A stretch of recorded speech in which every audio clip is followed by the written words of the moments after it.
Bom dia a todos, estamos começando mais uma aula da nossa disciplina Teoria Macroeconômica 3. Nesse momento aí, estamos com aulas à distância aqui na Universidade Federal Fluminense.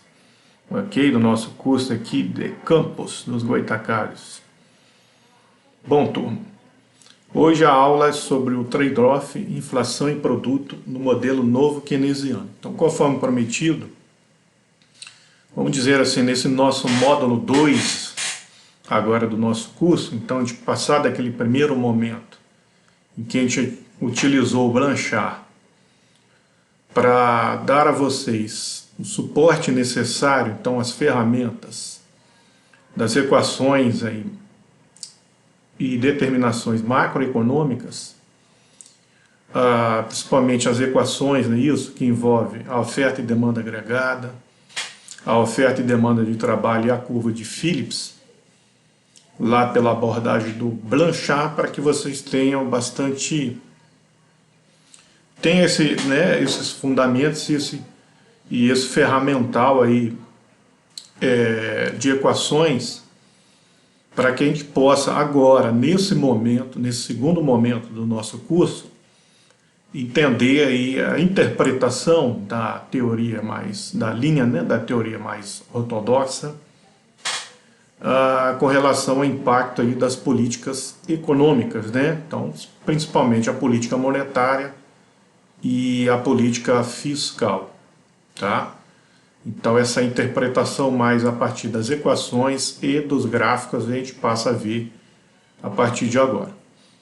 Como eu já havia adiantado um pouco, mas agora é o momento realmente da gente aprofundar isso, a teoria ortodoxa ela não tem uma visão propriamente única com relação a isso. Há algum consenso, né? Então a maior parte do consenso é de que poderá haver algum efeito de curto prazo, tá? Tanto da política monetária quanto da política fiscal, mas isso não é um consenso. O consenso mesmo é com relação aos efeitos de longo prazo. Então, aí sim é consenso dentro aí das linhas do pensamento ortodoxo de que os efeitos de longo prazo, tanto da política fiscal quanto da política monetária, são efeitos inflacionários, unicamente inflacionários, sem qualquer efeito real sobre a economia, né, em termos de elevação da atividade econômica e redução da taxa de desemprego. Se isso acontece em algumas linhas, isso acontece apenas no curto prazo, certo? Mas enfim, mas basicamente a ortodoxia atual ela se divide em 3 linhas que a gente pode colocar aí, né? Você tem a interpretação novo keynesiana, que seria uma continuação dos esquemas do ISLM, ISLM-BP, ou seja, da chamada síntese neoclássica, que vocês estudaram em Macro 2, tá? Então a gente vai apresentar para vocês aqui o arcabouço novo keynesiano, que é uma continuação daquela linha do que vocês viram em Macro 2, que é uma linha que é chamada na literatura de síntese neoclássica porque ela faz a junção de alguns conceitos clássicos e neoclássicos, né, que vocês viram em outras disciplinas, com conceitos keynesianos, ou seja, aceitando algumas colocações do Keynes, né, certo? Principalmente porque foi o modelo que orientou políticas econômicas durante a era de ouro do capitalismo, e é chamado implementação na prática da teoria keynesiana, né? O que foi possível fazer diante de tudo que o Keynes disse, né? Enfim, mas aí vai uma longa discussão, né? Se realmente eles interpretaram corretamente o Keynes, né? E, enfim, né? Vocês vão ver em Macro 4, por exemplo, as críticas, né, chamados pós-keynesianos a essa interpretação, que na visão deles teria sido então uma interpretação equivocada de Keynes e não fiel ao Keynes. Então por isso a política econômica tenha deixado de dar de dar certo ali a partir dos anos 70. E aí começa realmente a nossa discussão para essa disciplina, né? Porque que a partir dos anos 70, a teoria, né, dita keynesiana, essa chamada síntese neoclássica, que vocês viram em Macro 2, que norteou políticas econômicas ali durante os anos 40, 50, 60, de pós-guerra, né? E foi capaz de gerar um forte crescimento econômico, né? Uma melhora de vida, no poder de compra dos trabalhadores, das famílias, uma melhora de vida substancial das famílias naqueles anos do pós-guerra, mas esse modelo se esgotou ali durante os anos 70 e com a ressurgência, com o acontecimento ali da chamada estagflação ali dos anos 70, né? Então ali, a partir dos anos 70, ressurge ali as escolas mais ortodoxas, tentando explicar esses acontecimentos e o esgotamento do modelo, desse modelo da síntese neoclássica, né, os modelos ESLM, né, que propõem políticas ativas, né, principalmente políticas ativas no campo fiscal e monetário, mas se esgotaram. Então esses modelos que a gente vai estudar agora são modelos que tentaram explicar a partir dos anos 70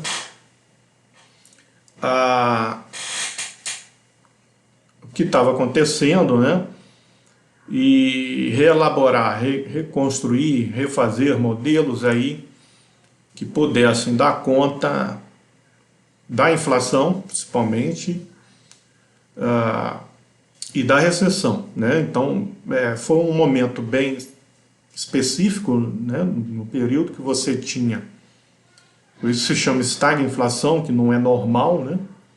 Normalmente, o que a gente vinha estudando, se você tem inflação, você tem ao mesmo tempo uma redução do desemprego, aumento da atividade econômica, mas se a inflação está controlada, você deveria ter um desemprego alto, né, uma atividade econômica mais baixa.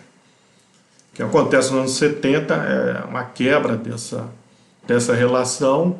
Você tem ao mesmo tempo economias com baixo crescimento econômico e com alta inflação, né, que são típicos de momentos assim, na visão mais ortodoxa, apenas momentos de crise, né? Então nessa visão mais ortodoxa, as crises são momentos passageiros, né? Então a economia normalmente ela viveria em momentos de pleno emprego, e as crises e recessões e hiperinflações seriam passageiras, né? Diferente da visão mais heterodoxa, né? E aí na visão heterodoxa a gente pode citar tanto Keynes, que a gente está falando tanto aqui, bem como uma outra visão heterodoxa, né, que também fala no mesmo sentido, mas claro, com uma fundamentação totalmente diferente, que é a teoria lá austríaca, né, a teoria austríaca dos ciclos econômicos. Ela também diz que na verdade, de passageiro, assim como falava o Keynes, passageiro é os momentos de pleno emprego. É ao contrário, as crises são recorrentes, né? E é só a gente olhar aí para a história, né? Então, se a gente pegar e aí esse é o contraponto em termos de método entre as teorias ortodoxas que a gente está estudando aqui e as teorias heterodoxas. Então, as teorias heterodoxas, elas são mais históricas. Então, elas olham para a história para buscar na história os exemplos aí recorrentes aí do que realmente acontece, né? Então, Keynes olhou para a história, os austríacos também, e viram que tem alguma coisa errada, né? Que, na verdade, o capitalismo vive mais em crise do que em momento de pleno emprego. Mas aqui a teoria ortodoxa que a gente vai estudar, ela se baseia mais nas questões mais metodológicas, né? Então, através de métodos, principalmente utilizando um ferramental aí, matemático e econométrico, eles vão tirar outras conclusões. Conclusão de que, na verdade, a economia vive mais em pleno emprego do que em crise, tá? Então essa também é uma outra discussão. Mas aí, a partir dos anos 70, essa teoria ortodoxa volta à cena aí, mas continua essa é a nossa discussão, né? Então, a teoria novo-keynesiana, que vai ser uma reformulação dos modelos ISLM, então a gente pode dizer que essa síntese de Keynes com os clássicos, ela, apesar da crise, ela não morre, né? E eu diria que até hoje em dia, os modelos mais atuais, que a gente não chega a estudar, né? Os modelos mais atuais, mais sofisticados, vocês só vão estudar se vocês fizerem uma pós-graduação, né? Vocês não vão ver num curso de graduação, só se vocês fizerem uma pós-graduação, vocês vão conseguir chegar, tiver esse interesse de fazer um mestrado, um doutorado, aí vocês vão ver os modelos mais atuais. Na graduação, não, né? A gente fica aqui nos modelos mais básicos e com muito esforço a gente chega aí até os anos 2000, até mais ou menos, que é lá em economia monetária e financeira, estudando metas de inflação. Isso a gente vai ver, tá? Ok? Bom, então, ela não morre. Eu diria até que hoje em dia, né, essa síntese neoclássica, né, que tá, hoje é o chamado modelo novo keynesiano, ele continua muito, na verdade seria até o mais aceito, né, principalmente nos países centrais, tá, gente? Europa e Estados Unidos, ok? A gente tem uma outra linha chamada monetarista, que seria uma linha que, na verdade, ela foi a primeira tentativa, né, porque ela vem do Friedman, né? Então, Friedman debateu durante os anos da época de ouro do capitalismo com Keynes, mas acabou perdendo o debate na época, né? A síntese neoclássica ganhou o debate, e as ideias do Friedman elas só viriam a ser adotadas nos anos 80. Então foi a primeira opção após a crise, foi adotar as ideias do Friedman lá, tá? Mas eu diria que, na verdade, as ideias do Friedman, elas acabaram ficando ultrapassadas, porque o pensamento do Friedman teria sido adequado nos anos 40, 50, 60, mas não foi adotado, né? E quando, enfim, foi adotado nos anos 80, aquelas ideias já estavam ultrapassadas, muito por conta do advento das novas tecnologias de informação, tá? A comunicação que se ampliou bastante, e principalmente aquilo que afetou o setor bancário e financeiro, possibilitando aí a multiplicação da moeda pelos bancos, uma coisa que vocês vão estudar em monetário, tá? Em economia monetária e financeira. Mas, enfim, aquilo acabou fazendo com que o governo, na proposição do Friedman, né, de controlar a emissão de moeda, ficasse muito difícil, tá, gente? Mas isso é um tema que a gente vai tratar lá em economia monetária e financeira, vocês não precisam se preocupar aqui não. Aqui, só para dizer que realmente o Friedman ficou ultrapassado e nessa visão ele foi superado pela chamada teoria novoclássica, né? Ali da escola de Chicago. Então, na verdade, a gente poderia resumir em duas linhas, então, praticamente hoje, né? Atualmente, né? Você tem uma linha novoclássica e evoluindo dessa disciplina, eu vou falar muito ainda eu chamaria de módulo 3, tá, do nosso curso. Aí lá eu vou falar bastante disso, mas a gente continua falando também economia monetária e financeira, a gente vai falar também. Mas basicamente a discussão hoje gira em torno da linha Novoclássico seria ali já uma evolução ali, mas com críticas, tá, ao Friedman, e uma linha novo keynesiano, que vem lá a evolução da síntese neoclássica. Então entendam basicamente assim, tá bom, gente? Então basicamente poderia resumir em duas linhas, mas eu vou mostrar as três escolas aqui, né? Inclusive a monetarista, mesmo ela tendo perdido força aí, mas a gente precisa saber, nunca se sabe, ela pode ser em algum momento da história e da macroeconomia ser resgatada e reformulada, ok? Já que a gente possui atualmente fortes críticas ao novo classicismo e os novoclássicos, principalmente que eu vou falar aí da teoria das expectativas racionais, ok? Certo, gente? Então, mas basicamente hoje a gente poderia dividir nessas duas linhas, tá? Uma linha mais clássica pura mesmo, que aí seria a linha do monetarismo, mas aí do novo classicismo depois, que, ou seja, não aceita qualquer ideia keynesiana, tá? Qualquer crítica keynesiana, e você tem uma linha novo keynesiana que aceita algumas formulações de Keynes e dos keynesianos, tá, gente? Então, hoje a gente começa com os novos keynesianos. Aí na próxima aula a gente vai para os monetaristas e na outra novoclássico nessa ordem.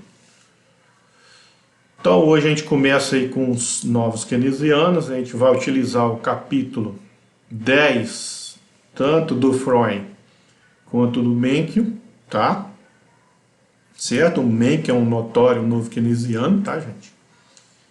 O Freud na sua quinta edição de 2002 e o Menkio na sua oitava edição aí, 2015, tá? Há outras edições, tá, gente? Mas são essas que eu utilizei aqui, ok, gente?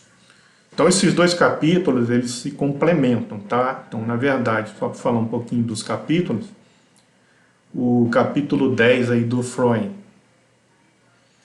ele vai tratar tanto do novo keynesianismo quanto do monetarismo. Na verdade, eu acho que ele até começa com Friedman e os monetaristas, e depois ele vai para os novos keynesianos, tá, gente? Mas então vocês, na hora de ler, façam a leitura lá começando pelos novos keynesianos e depois voltem para os monetaristas.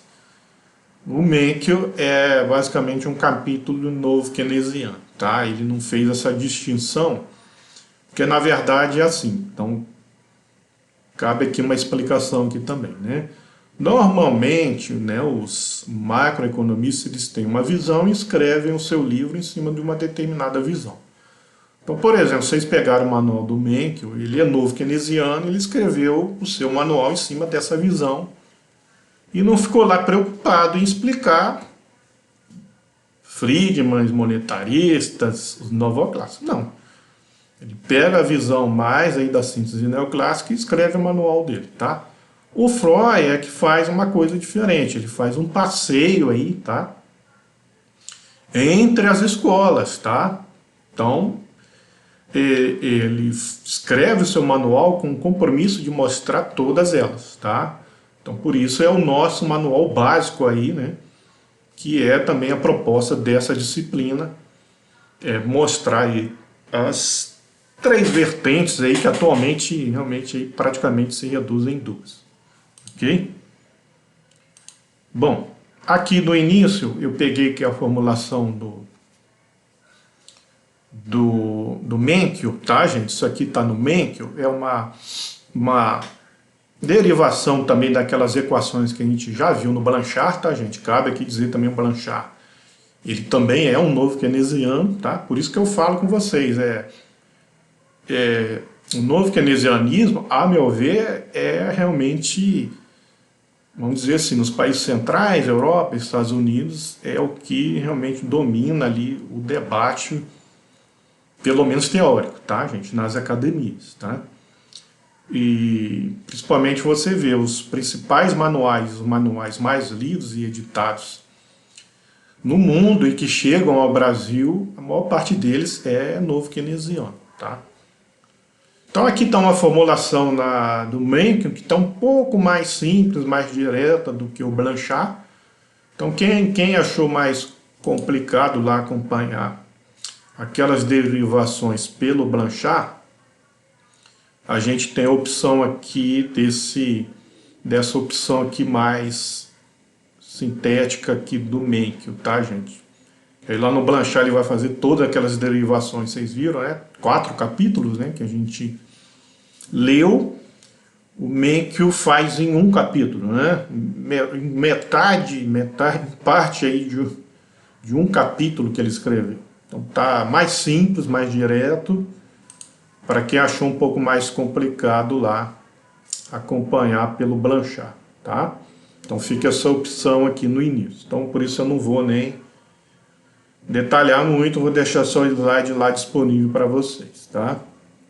Então vamos direto ao que interessa, né? Que são os fundamentos da escola novo-keynesiana. Então a teoria keynesiana ortodoxa, né? Assim, pode ser assim chamada também, né? Síntese neoclássica, teoria keynesiana ortodoxa, vocês vão ver, podem ver termos também como novo keynesianismo aqui, em contraposição a velho keynesianismo, já vi isso também, tá? Então, os modelos ISLM, vocês podem ver em algum lugar alguém chamando de velho keynesianismo, e aqui, aí a gente teria agora o novo keynesianismo. Então, o que seria o novo keynesianismo? Mas é a continuação ali da linha da síntese neoclássica, né? Ela se reorganiza aí a partir dos anos 80 com os trabalhos de Blanchard, tá vendo? Blanchard é um novo keynesiano. Gordon também, vocês podem ver muito, um autor muito conhecido dessa linha, Blinder, demais, né? Blinder e Mencken. Aí um dos expoentes, porque são o Blanchard e o Mencken, que escreveram manuais de macro, tá?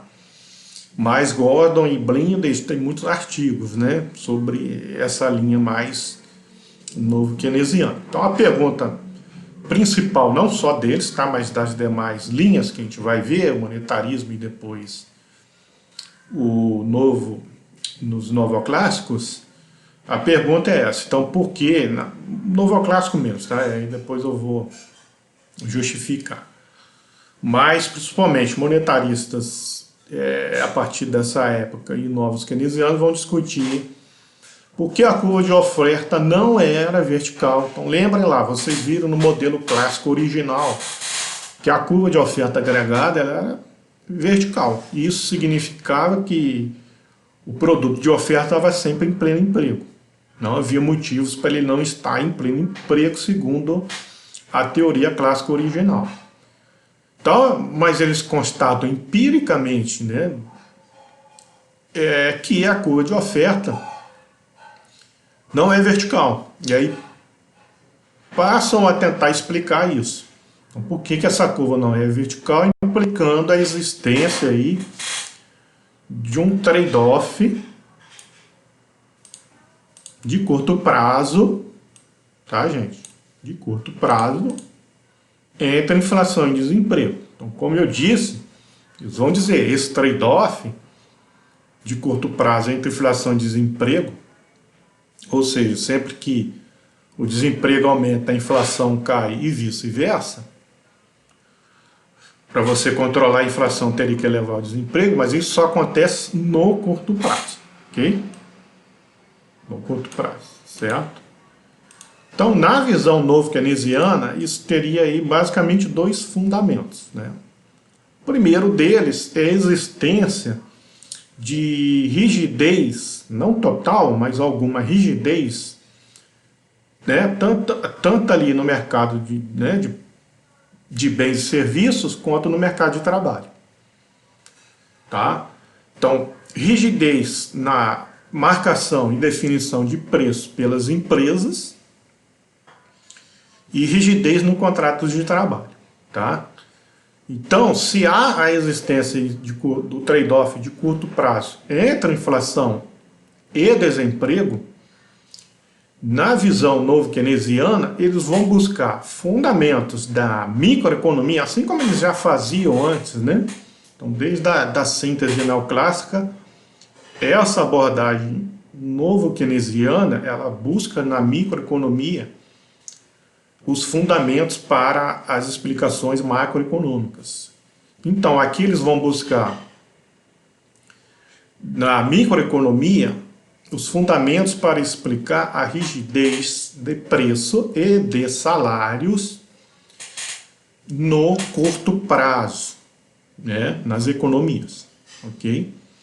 Então, as explicações que eles vão buscar lá da micro são as explicações lá dos mercados imperfeitos que vocês estudaram, então estão estudando lá nas disciplinas lá, principalmente de micro 2, né, e micro 3, né? Então, na micro 2, vocês estudam o mercado perfeito de concorrência perfeita, e ali mais para o final vocês começam a ver a questão, por exemplo, do mercado monopolista.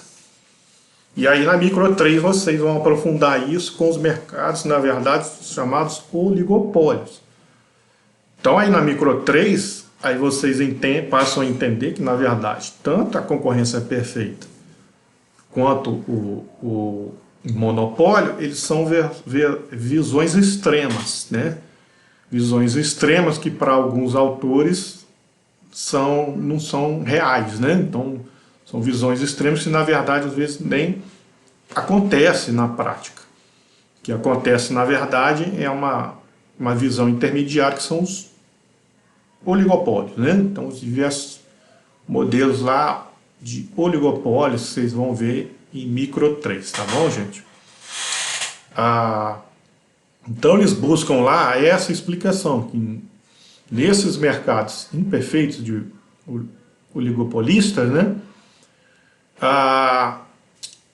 existe um grau de rigidez de preço no curto prazo. Existem muitos preços no curto prazo que estão flutuando, estão livres, mas existem muitos preços que estão fixados. E aí, por diversos motivos, é o que a gente vai explicar agora. Então, um dos motivos seriam contratos de compra e venda entre clientes e empresas. Então, muitas empresas, ao fazer uma compra, elas procuram, é isso, se proteger, então comprando determinado lote de produção, né, daquela fornecedora, garantindo um determinado preço durante um determinado tempo. Isso acontece muito, por exemplo, no comércio internacional. É aí que vocês estudaram lá em economia internacional, aqueles modelos lá de economia internacional, por exemplo. Então, por quê, né? Porque, por exemplo, se você é uma empresa que demanda, por exemplo, insumos de algum outro país, do exterior, né, para produzir, né? Então, uma empresa brasileira que demanda insumos do exterior para produzir algo aqui internamente, ela está aí suscetível a variações da taxa de câmbio, ok? Então, uma desvalorização cambial, se ela não faz contratos, se ela não faz contratos, então uma desvalorização cambial poderia levar ela a uma rápida elevação dos seus custos de produção, não é isso? Aí de uma hora para outra, né? Então basta aí uma crise cambial, uma desvalorização cambial para aquilo que ela compra lá no exterior, esse insumo que ela demanda lá de outro país, ficar em dólares, né? em reais, muito mais caro, ok? Então vai chegar aqui o produto aqui muito mais caro, tá? E ela acabaria tendo que elevar seus custos de produção se isso não inviabilizasse, até dependendo da magnitude da desvalorização, e viesse a inviabilizar a oferta do seu produto, né? A produção, a sua própria produção. Então, na verdade, o que essas empresas fazem é contratar, né, isso,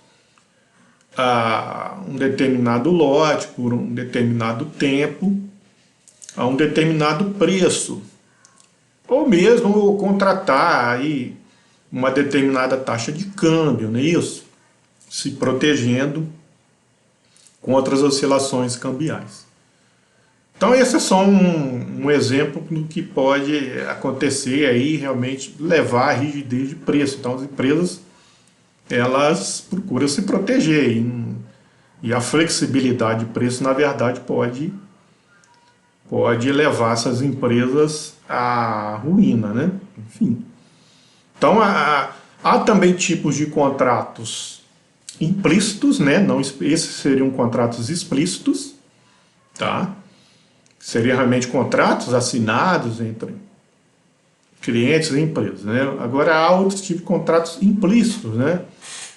Por exemplo, nessa questão de fidelização dos clientes, né? Então, empresas que tentam manter seus clientes ali através de algum programa de fidelidade, né? Então, elas teriam esse compromisso mesmo que não esteja nada ali assinado entre ela e seus clientes, mas a questão de manter o preço, de manter um certo preço, né? É de manter o cliente com ela. Então, um exemplo aí, vocês que assinam pacote de internet, né? De TV a cabo, por exemplo, é um exemplo. Então, quando você entra em uma determinada empresa, você contrata o serviço de um determinado grupo desse, né? Então, por exemplo, tem várias empresas que ofertam, mas quando você entra, você tem ali o preço de entrada ali, né? Para entrar, às vezes ela até fica ofertando, né, em determinados momentos, né, preços baixos de entrada para ver se capta clientes, novos clientes, mas depois que você já é cliente ali, a ideia dela é somente reajustar seus preços conforme a inflação ali, por exemplo, para te manter ali fiel, né, e sempre te oferecendo ali algumas vantagens para você continuar ali, certo? Então, algumas vantagens em termos de velocidade da internet, o número de canais que você pode assistir, etc. Ok, gente? Um exemplo, né? Mas você necessariamente não fica com ela só por conta disso, né? Você fica com ela porque existe todo um custo de você sair dela, tá? E ir para uma outra, né? Certo? Fora o tempo que você vai ficar sem sua TV, sem sua internet, porque você vai ter que cancelar uma. Isso, aí você até vir uma outra empresa instalar a internet nisso, ou a TV aí na sua casa, você fica aí pelo menos uma semana aí sem, né? Então aí você sempre se pensa, é melhor negociar com a empresa que eu já estou nisso, do que tentar mudar para uma outra que eu também não sei qual é a qualidade, né? Então, realmente você fica pensando, será que realmente aquela outra empresa que ela está prometendo, ela também vai fazer? Bom, isso é só mais um exemplo aí também do que torna aí os preços aí nessa área também um pouco rígidos, né?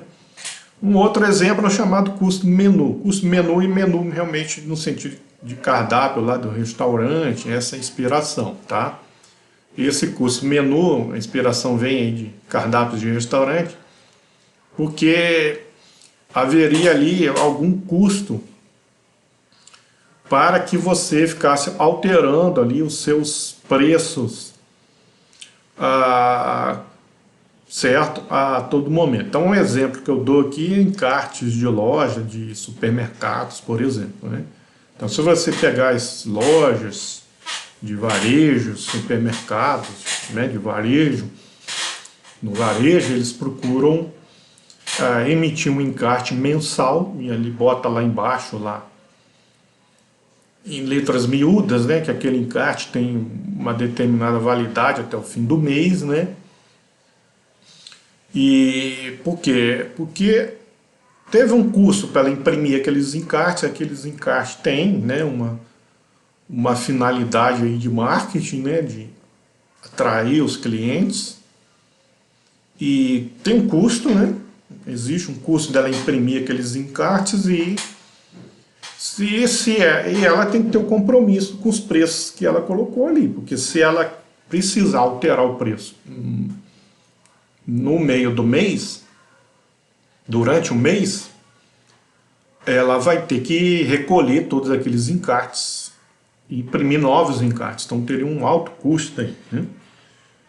Daí, se sobrar alguém com um encarte velho, né, pode reclamar, ir para a justiça, querer aquele preço, lá reivindicar aquele preço que estava descrito lá, ok?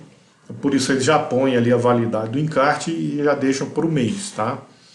E isso deixaria aquele preço fixo ali durante o mês, ok? E por fim, os contratos de trabalho, é isso?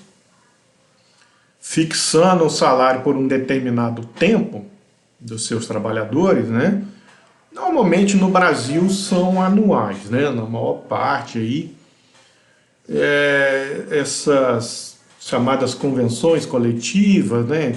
Trabalhadores e as empresas, elas fixam o salário aí durante o ano, e aí os salários são revistos anualmente, né? Normalmente a cultura brasileira, a prática brasileira aí, é a do salário anual, né? Então, enquanto esse salário estiver fixo, boa parte dos custos de produção das empresas, né, vão estar fixos, né? Então, não haveria porque por esse lado do salário, que aí eu seria para em muitos setores, tá, gente? Em muitos setores, não todos, mas em muitos setores, seria o principal custo de produção, tá? Então, sendo o principal custo de produção,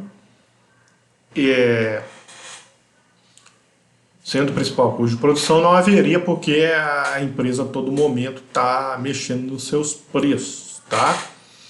Ainda mais pensando lá na oferta do seu produto, onde ela vai competir com outras empresas, mesmo que o custo de produção oscile bastante, aí já finalizando esse ponto A aí, ela não mexeria o tempo todo. Então, mesmo que ela tivesse alguma flexibilidade em mexer, então, nesse último caso aqui, mesmo que o salário fosse rígido, mas que ela tivesse uma elevação de outros custos de produção, principalmente nos seus insumos, e ela tivesse que mexer nos seus preços, enfim, ela não mexeria por quê? Aí é o que vocês aprenderam no modelo oligopolista. Ela está no mercado onde ela tem poucos concorrentes, né, menos concorrentes do que seria numa concorrência perfeita, tá? Mas ela está no mercado onde esses concorrentes são fortes concorrentes, né? Então vocês viram lá no modelo de micro, né, que nas verdade às vezes você tem modelos que você tem uma empresa líder e tem as seguidoras, certo? Então as seguidoras acabam ali determinando ali, seguindo um determinado preço, tá?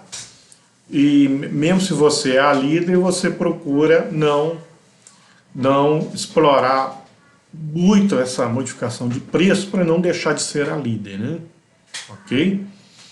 Então, nesse sentido, realmente isso determinaria aí uma certa rigidez de preço, uma dificuldade das empresas de estar alterando seus preços a todo momento. Então, bom, para explicar bem isso, relembre bem lá as que vocês estão aprendendo em micro 3, tá, gente? Isso explica bastante. Então, por conta disso, os novos keynesianos vão dizer que os agentes econômicos, né, as famílias, as empresas, elas formam suas expectativas de forma adaptativa. Então, e o que significa isso? Significa simplesmente que, como eu tenho que me antecipar ao que vai acontecer aí no futuro, porque os preços estarão rígidos, então os agentes têm que fazer o quê? Se antecipar, os agentes têm que se antecipar ao que vai acontecer no futuro, porque se eles fixarem um preço errado, seja para cima ou seja para baixo, eles não vão poder mexer durante um bom tempo, tá, gente? Não vão poder mexer durante um bom tempo.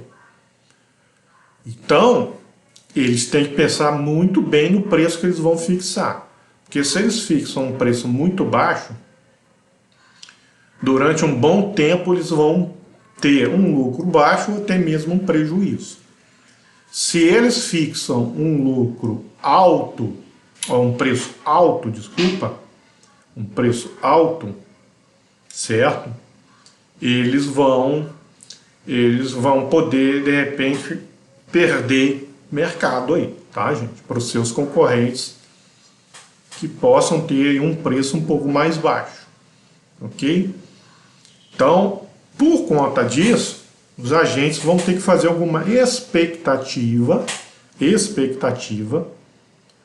de qual é o melhor preço, qual é o preço ideal, né, que eles devem fixar aí ao longo do tempo, né, já que esses preços vão ficar fixos aí mais para frente.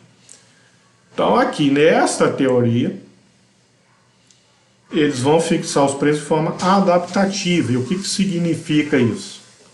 Significa que os preços, eles vão olhar para o que aconteceu no passado, tá, gente? Vão olhar para o que aconteceu no passado e vão se adaptando para o futuro. Por isso se chama teoria adaptativa.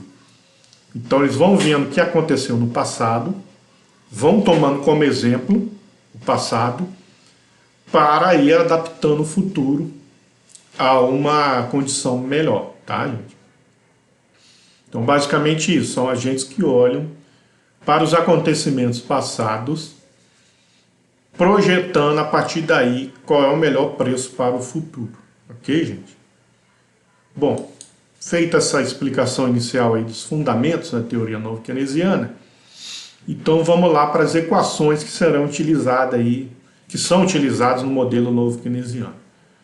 Então, basicamente, a curva de oferta agregada é aquela que a gente desenvolveu, né? Como eu disse, o Blanchard é um novo keynesiano.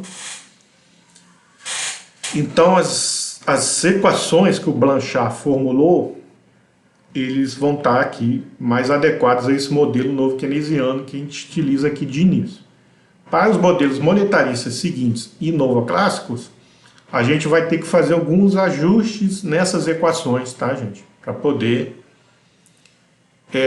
tá adequado a essas formulações. Mas para o modelo novo keynesiano está ajustado aquilo que o Blanchard apresentou para a gente. Então a oferta agregada, então o produto de oferta vai oscilar em torno do produto potencial, conforme a expectativa de preço oscila, certo? Durante o tempo aí, conforme a gente viu aí nas expectativas adaptativas. Então os agentes vão reformulando suas expectativas e isso faz a oferta agregada oscilar aí. Então a gente vai ver que essa curva de oferta ela vai ser uma curva de ajuste, tá? Do curto para o longo prazo. Então no curto prazo ela vai estar rígida, a oferta não vai mudar no curto prazo, ela vai se ajustar no longo prazo conforme o que ocorreu no curto prazo, ou seja, justificando aí as questões das expectativas adaptativas. Então os agentes olham para trás e se ajustam aí, ajustam do curto para o longo prazo, tá, gente? Principalmente as suas expectativas, ajustando a oferta agregada, que aí sim a oferta agregada vai deixar de ser rígida e vai poder ser ajustada aí do curto para o longo prazo. Mas no curto prazo a oferta está rígida e a gente vai ver isso aí nos gráficos, tá, gente? A demanda agregada vai ser a demanda agregada da síntese neoclássica, né? Aquela equação da síntese neoclássica que vocês viram nos modelos ISLM que a gente viu nas formulações do Blanchard: consumo, investimento, gasto do governo, saldo da balança comercial, ok? A curva de Phillips segue também a formulação do Blanchard. Tem aqui apenas um choque aqui de oferta, que a gente chama de choque de oferta. Então, basicamente, a curva de Phillips é a que vai mostrar o trade-off inflação e desemprego. Mas a gente tem aqui o choque de expectativa. Aqui o hiato de desemprego mostrando o choque de demanda agregada. E esse Vzinho seria o choque de oferta, ok? Como no curto prazo não estamos incorrendo em choques de oferta, certo? Basicamente o que a gente vai olhar é o choque de curto prazo, que seria o choque de demanda. Aí sim, no curto prazo, a demanda está sempre sofrendo choques e oscilando, tá? Seja por conta de oscilação do consumo, oscilação do investimento, modificações no gasto do governo, choques na balança comercial. Isso vai estar impactando aqui o nível de desemprego, isso que a gente vai ver. Esse nível de desemprego vai aumentar ou diminuir a demanda agregada da economia, levando aqui impacto sobre a inflação no curto prazo. Mas no longo prazo haveria uma revisão das expectativas, corrigindo lá, certo, o efeito real, transformando ele apenas em efeitos monetários. É isso que a gente vai ver aqui, tá bom? Então, por isso que o Blanchard às vezes nem colocou esse choque de oferta aqui. A formulação dele está apenas com esses dois choques, tá? A curva de oferta de trabalho, tá? Vai ser uma curva de oferta de trabalho com base em salários reais esperados, tá, gente? Então, vai ser aquela, né, os trabalhadores vão procurar sempre, nessa visão novo keynesiana, eles vão sempre procurar manter o seu poder de compra do seu salário, ou seja, manter o seu padrão de vida, e eles também vão formular expectativas, tá, gente? Então, uma coisa que eu falei pouco lá no slide anterior, mas na fixação dos salários, ao fixar o salário, né, nas negociações, né, entre trabalhadores e a empresa, os trabalhadores vão formular uma expectativa de inflação e com base nessa expectativa de inflação eles vão pedir um certo reajuste de salário. Então, se eles chutaram para cima demais a inflação e a inflação acabou sendo mais baixa, então lá na frente a inflação verificada foi mais baixa que a expectativa, eles tiveram acabado tendo um ganho de salário, um ganho de vida, porque tiveram um salário nominal reajustado mais do que a inflação nesse período, e isso acabaria tendo efeitos, criando efeitos reais, porque os trabalhadores iriam consumir mais, certo?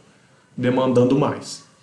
E vice-versa, se eles chutaram para baixo, a expectativa de inflação erraram para baixo, eles vão pedir um salário baixo e vão acabar perdendo poder de compra, certo? Pediram um salário baixo demais, a inflação foi mais alta, corroeu o poder de compra desse salário nominal. Então, na verdade, isso vai ter efeitos reais ruins, que o consumo dos trabalhadores vai cair, ok, gente? Então, essa é a ideia aqui. Então, basicamente, a gente vai ver e analisar aqui no modelo que a oferta de trabalho vai oscilar conforme a expectativa de inflação aí dos trabalhadores, tá bom, gente? Certo? Então, a expectativa de inflação que eles fazem. Por fim, a demanda de trabalho ela é em função do salário nominal, aqui na visão novo keynesiana, certo? Então, guardem isso, né? Nas outras formulações isso vai mudar. Então, a demanda por trabalho é com base no salário nominal, porque o salário nominal seria o custo, né, de produção, ok? Que a empresa paga. E o salário nominal, que vocês aprenderam desde macro 2, é igual ao preço vezes a produtividade marginal do trabalho. Como a produtividade marginal do trabalho ela está fixa no curto prazo, ela não vai mudar no curto prazo, ela só muda no longo prazo, então a gente pode dizer que a demanda por trabalho oscila conforme o preço, né? Preço aí, o nível geral de preço, tá? Esse preço maiúsculo é o nível geral de preço aí da economia, ok, gente? Certo? Então, visto isso, a gente só olhar os gráficos, né? Só relembrar. Então, gráfico de oferta agregada, tá? Que a gente aqui é oferta agregada. Na hora de escrever no Word, o Word fica sempre invertendo, que ele acha que a gente está escrevendo errado, né? Em vez de escrever, aí ele corrige para AL, né? Enfim. Então, leia aqui, oferta agregada depende da expectativa de preço, tá?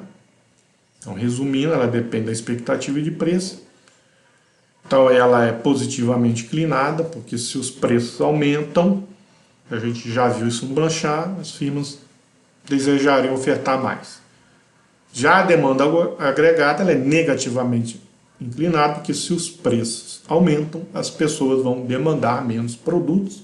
E isso vocês aprenderam, né, gente? Desde introdução à economia. Ok? Então vamos para frente. Segundo slide aqui, a curva de Phillips, né? Vocês viram lá desde o Blanchard também, tá, gente? Só tem o V aqui, mas como no curto prazo esses choques aqui não são, eles são mais choques de longo prazo. Então, basicamente, é a correção da expectativa de inflação com base na inflação passada. Então, esse T aqui significa o tempo, né? Menos 1 significa o tempo passado, o mês passado ou o ano passado, tá? E aqui a taxa de desemprego natural. Então, se a taxa de desemprego é igual à taxa de desemprego natural, a inflação vai ser sempre igual à inflação passada. Não há por que mudar.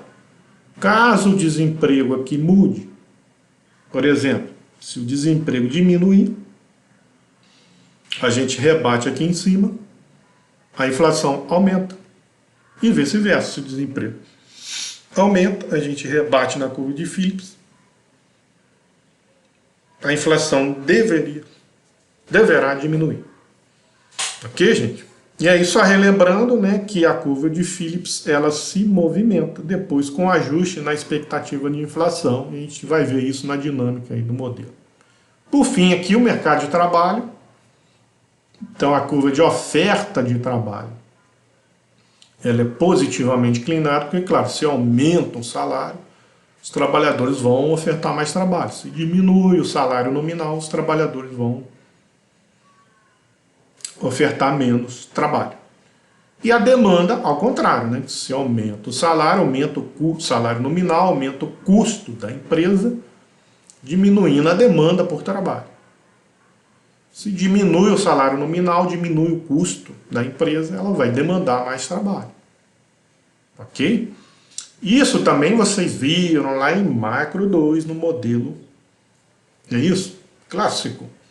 Esse mercado de trabalho. Então a gente retorna aqui com ele, só com a reformulação aqui dos determinantes aqui das curvas de oferta e demanda por trabalho. Então guardem isso. Então, sem mais delongas, vamos lá para o efeito de uma política monetária expansionista. Tá aqui as nossas equações, tá?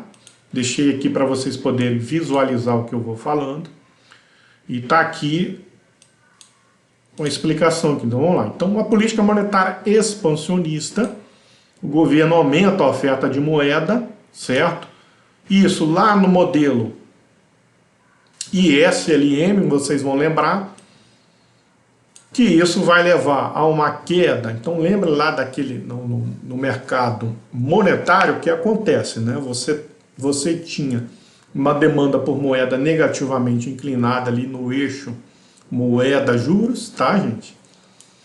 E uma curva de oferta vertical, lembrem disso. Então, o que está mudando aqui é aquela curva, é aquele exemplo em que a curva de oferta de moeda vertical, ela anda para a direita ali no eixo cartesiano, fazendo com que a taxa de juros nominal caia, tá, gente? Então, relembrem isso lá do modelo ISLM. Então, lá no mercado monetário, maior oferta de moeda faz a taxa de juros cair. Essa taxa de juros nominal menor, tá, gente? Nominal aqui por enquanto, né? Ela eleva os investimentos. Então, os investimentos é um fator da demanda agregada. Então, a elevação dos investimentos faz com que haja o quê? Um deslocamento da demanda agregada aqui, que era a nossa. Então, a gente está nesse quadrante aqui primeiro. Então, a demanda agregada, ela deslocará para cima aí, ou para a direita, como vocês preferirem. Então, a gente estava primeiro aqui num ponto de equilíbrio 1, que a gente teria um produto aqui 1, e o nível de preço 1.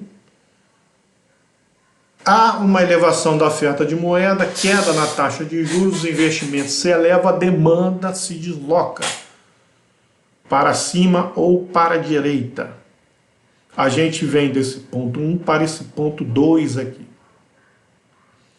Então, nesse ponto 2, o produto de demanda elevou e os preços se elevaram.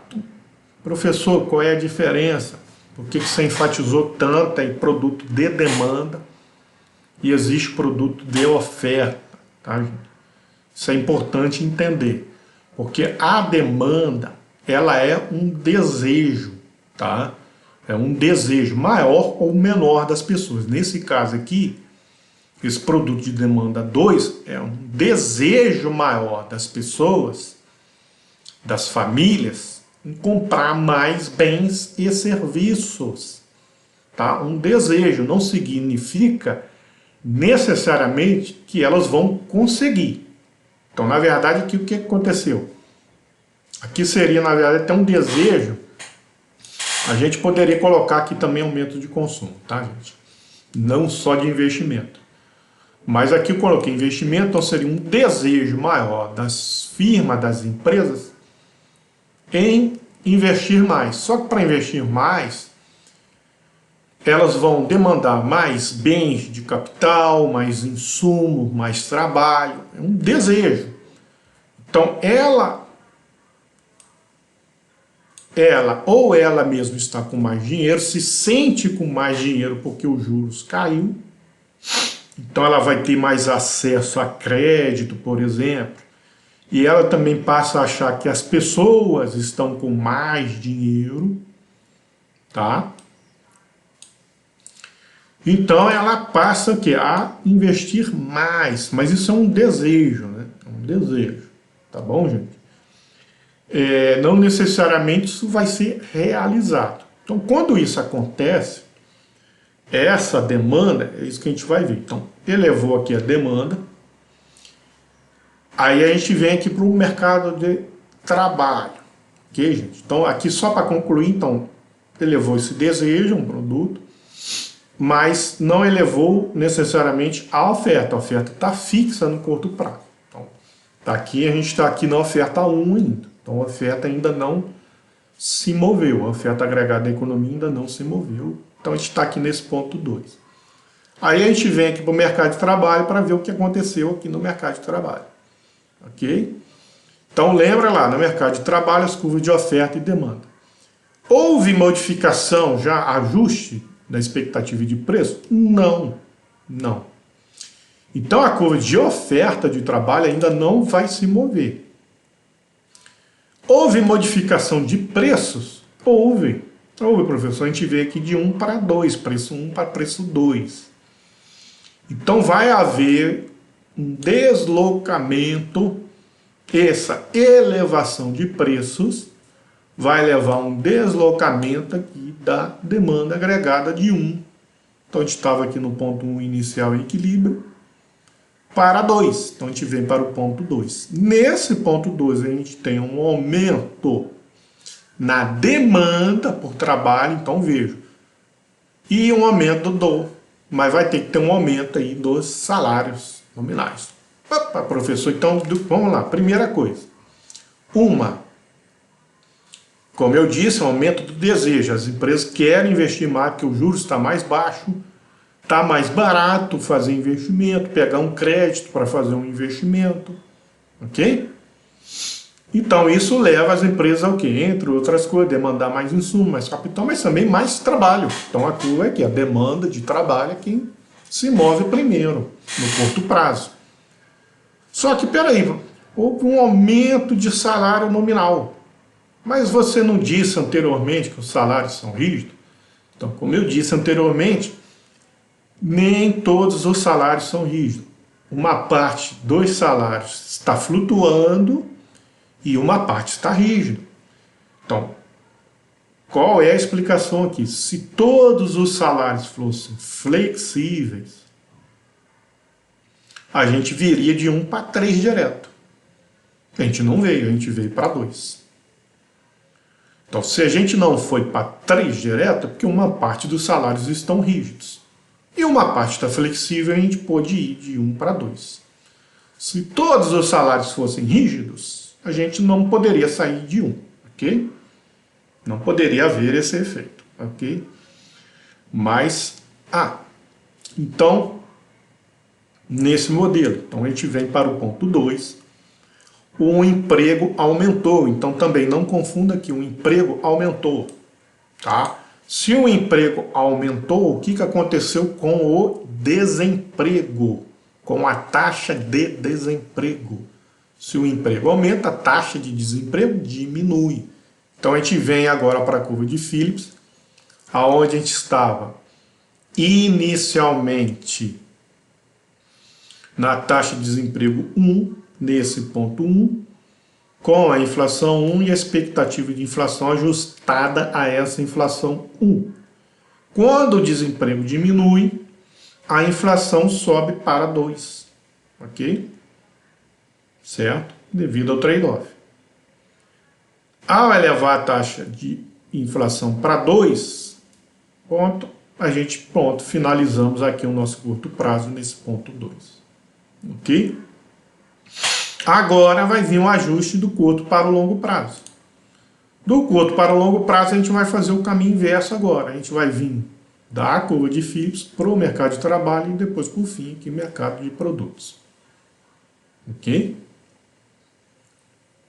Então, na curva de Phillips haverá um ajuste da expectativa. A curva de Phillips tem que se deslocar. A expectativa vai se ajustar a essa expectativa de inflação 2.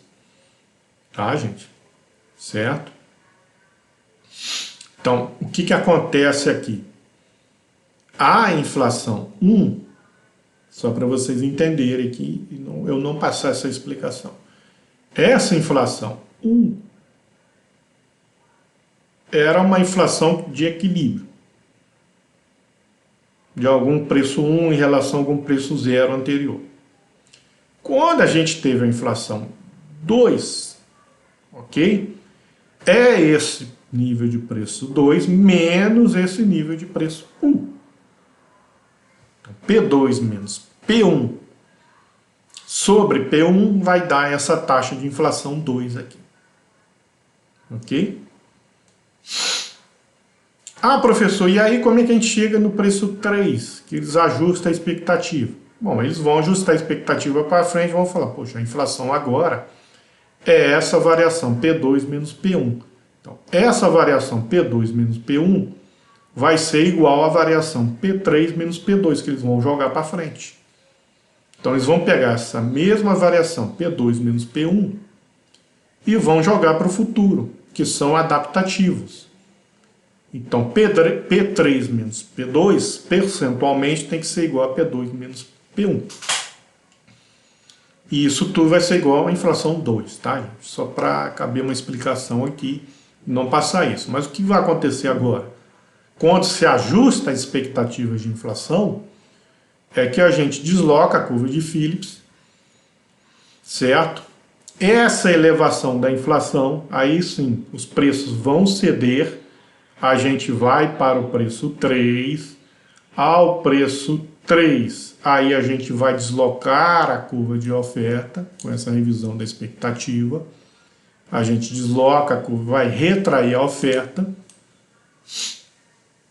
porque ao preço 3, os trabalhadores aí vão pedir reajuste de preço para recompor o seu poder de compra, que foi perdido com a elevação da inflação. As empresas vão ter custos mais elevados, com o salário 3, nominal maior, 3 aqui. Então elas vão passar a E aí os trabalhadores com esse salário real aí, que vai ser igual ao salário real 1, eles vão, certo? Então, o que aumentou aqui, tá, gente? Uma outra explicação. É o nominal, tá? Porque, basicamente, o salário real 1 sobre o preço 1, como a magnitude aqui de aumento de P2 menos P1 é igual a P3 menos P2, então salário 3 sobre preço 3, que seria o salário real, salário nominal 3 sobre preço 3, é igual ao salário nominal 1 sobre preço 1. Ok? Então, os trabalhadores, o que eles viram? Ah, nós tivemos um ganho de curto prazo, porque salário 2 sobre preço 2, tá? É um salário maior do que os outros 2 salários reais aqui. Então, eles tiveram um ganho de curto prazo, depois viram que perderam de novo, então eles voltam àquela oferta original de trabalho. Então, por isso a gente retrai aqui a curva de oferta de trabalho, tá?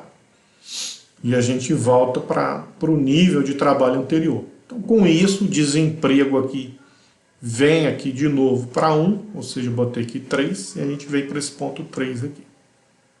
Ok? Com menos trabalho, a gente retrai também a oferta agregada. Retrai a oferta agregada, a gente vem para preço 3, ao nível de produção anterior. Então, demonstrando aí, através desse modelo, que existe um efeito de curto prazo da política monetária expansionista, mas é apenas um efeito apenas no curto prazo. E esse efeito ocorre por causa dessa rigidez de preço, tá, gente? De curto prazo. Ok, gente? A política fiscal, ela não vai ser muito diferente, o que vai ser diferente é só a explicação inicial, mas eu vou deixar aqui para vocês gravado aqui e também nos slides que eu vou passar, né, isso. Mas basicamente o que vai mudar é que a expansão inicial da demanda agregada, ela vai se dar pelo aumento dos gastos do governo. Então, o governo demandando mais bens e serviços na economia porque aumentou seus gastos, ele desloca a demanda, a gente tem o mesmo efeito do aumento do produto e elevação de preço, mas não total.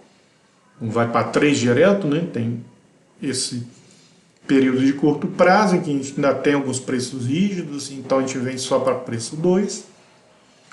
Aí a demanda por trabalho se desloca, porque aqui no caso é o governo que está demandando mais trabalho, diretamente através, né, da contratação de servidores públicos ou indiretamente, né, mais professores, mais médicos, mais funcionários públicos, ou indiretamente porque ele contratou alguma firma para construir uma ponte, construir um hospital, uma escola, uma estrada, né? Enfim, então, contratou uma firma, né, fez licitação, a firma foi contratada, e essa firma contrata mais trabalho, demanda mais trabalho, tá? Basicamente essa explicação inicial, porque o resto vai ser igual, porque aí o emprego aumenta, o desemprego diminui, aumentar, pressiona a inflação, que é essa variação aqui, né, P2 menos P1, pressiona a inflação, vai haver a revisão das expectativas, o que retrai a oferta de trabalho e a oferta agregada, tá, gente? E aí o resto, a dinâmica é a mesma, só o impacto inicial aqui que vem de uma fonte diferente.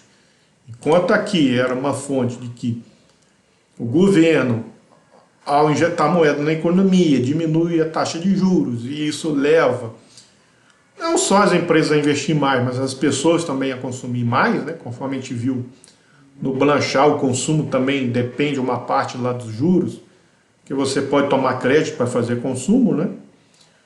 Então haveria aqui um aumento aqui da demanda, né, dos agentes privados. Aqui não, o agente público aumentou a demanda diretamente, ok, gente? Então é isso, aqui eu coloquei só a bibliografia citada lá, vamos dizer assim, dos principais autores aí, novos keynesianos. Quem quiser consultar, né, a gente não utiliza como bibliografia básica numa graduação, porque a maioria desses textos ainda estão em inglês e não tem tradução, tá, gente? Ok? Então, espero vocês aí na próxima aula e até mais. Um abraço.